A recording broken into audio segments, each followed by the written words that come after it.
America in the early 1960s was obsessed with the conventional American automobile. Big V8s, chrome grills, carburetors, automatic transmissions, engines that sounded exactly like engines were supposed to sound. And then Chrysler did something that seemed completely backwards. They took a perfectly normal-looking American coupe and put a gas turbine inside it. Not a concept car shaped like a spaceship, not a race car, not some experimental machine with exposed machinery. A comfortable four-seat Chrysler with a two-door hardtop body, automatic transmission, power steering, and power brakes. Except underneath the hood was an engine spinning tens of thousands of times per minute. It didn't have 8 pistons pounding up and down. It didn't need a conventional cooling system. It didn't need a distributor and breaker points. And incredibly, it could run on fuels ranging from gasoline and kerosene to diesel and even alcohol. Chrysler engineers demonstrated that the engine could tolerate an astonishing variety of combustible fuels. So why would one of America's biggest automakers do this? Because Chrysler wasn't simply trying to build a strange car. They were trying to answer a question that sounded almost ridiculous. What if the automobile engine didn't have to be a piston engine at all? The idea had been developing inside Chrysler for years. Engineers had already experimented with turbine-powered vehicles during the 1950s and early 1960s. Each generation attacked the same fundamental problem. How do you take an engine designed around the principles of an aircraft and make it behave like something an ordinary person could drive to the grocery store? That was the engineering puzzle. A gas turbine is beautifully simple in one sense. Imagine replacing hundreds of little moving pieces with something more like a mechanical tornado. Air gets sucked in, the compressor squeezes it, fuel is burned.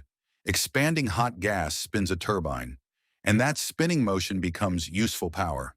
Instead of repeatedly stopping and starting thousands of individual pistons, the turbine can rotate continuously.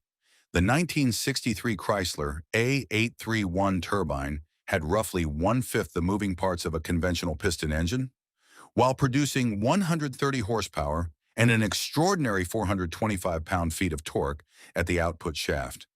But there was a problem, a very big one. Aircraft turbines live in a world where fuel consumption, throttle response, noise, heat, and low-speed drivability are very different problems. A passenger car has to idle at a stoplight. It has to accelerate smoothly. It has to reverse out of a driveway. It has to sit in traffic. And it has to do all of this without turning the engine bay into an oven. So Chrysler's engineers couldn't simply take a jet engine and bolt it into a car. They needed to reinvent the idea. And their first major breakthrough was hidden inside the engine. It was called a regenerator. Think of it as a heat recycling machine. Normally, a tremendous amount of heat would disappear through the exhaust. But Chrysler's engineers didn't want to throw that energy away. So they built rotating heat exchangers that captured heat from the exhaust and transferred it back into the incoming air.